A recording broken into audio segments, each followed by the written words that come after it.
Hi everybody, it's Wednesday, September 28th. Unfortunately, my house is literally going through construction at this time. And yesterday on the 27th was my wedding anniversary. So I was off and I took the day off. But let's get to the card of the day. This is coming from the Halloween Oracle deck.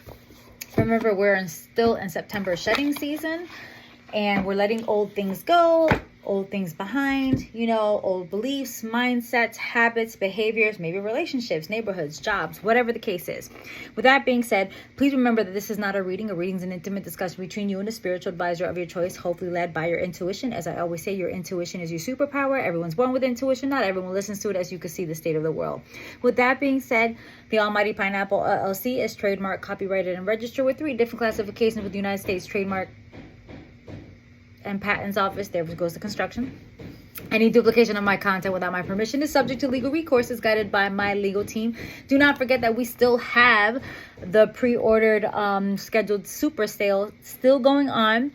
The Mojo envelopes are on sale at a discount. So are the transformation pendant, lots of love pendant, and the double A pendant. And again, I am selling these until I am done. So let's get to the card of the day.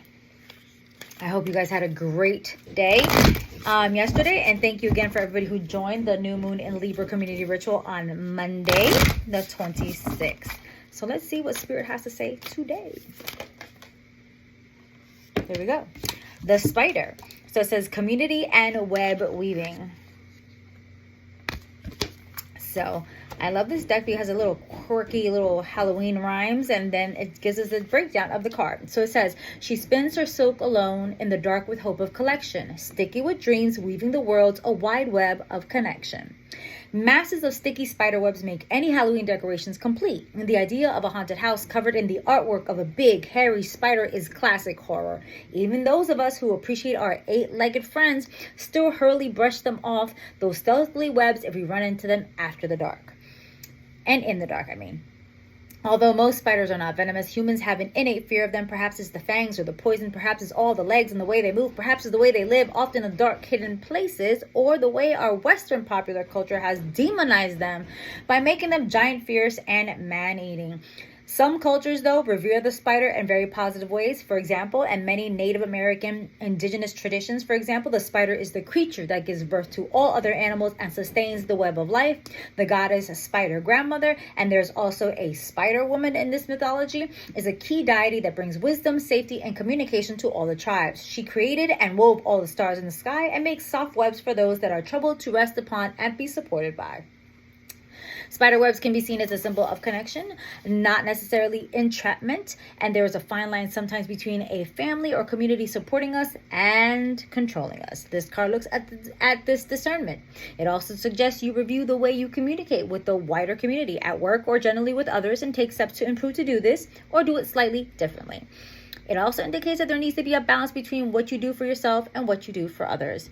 If we give too much to the outside, our strength diminishes and we cannot weave the supporting web for ourselves.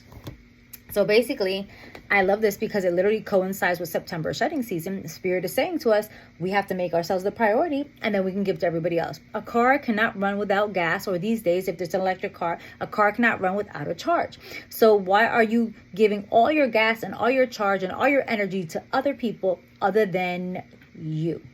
You have to come first. You are the most important person in this universe. And again, what you're doing for others, you need to be giving it to yourself first, and then you can choose, because it is a choice that you're doing things for other people.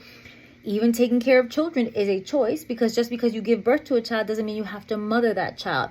And I'm not saying for you to abandon your children, because some people do give birth to children and they know they're not good mothers. They rather give their children away to other people who will want them, who will care for them, and they are not able to do that for themselves, and they're not able to raise a child in the right environment. So that's discernment. What you will tolerate and what you won't tolerate, how you talk to yourself and how you talk to other people, how people talk to you and how people try to control you. Usually that happens 9 times out of 10. I know what happened with me. It happens with many people in my community, that our families are usually our first set of bullies and try to control us, and anything outside of that concept that goes against the family acceptance or the family knowledge or the family plan for your life is considered disrespect. But that is very toxic. We did what we were told because that's what we grew up in. But now that we know better, we can do better. So again, make yourself the priority. Love yourself, flaws and all. Take care of yourself. Make sure your community, family, organization, or tribe knows, and continue the web weaving. So take care of yourself no matter what. I hope that helps, and I hope I put some things in perspective, and I hope I made you feel better. I look forward to working with you. If you'd like to work with me, please follow your intuition working with any spiritual advisor. Even that means you do not work with me. Your intuition will guide you to who, what, when, where, and how to work with those spiritual advisors and practitioners. My October books are open, so make sure you schedule ASAP because I will be traveling in the month of November. Plus, the holiday season starts in November, so everything's going to be a little bit tighter than usual. Love y'all, and I'll see you later.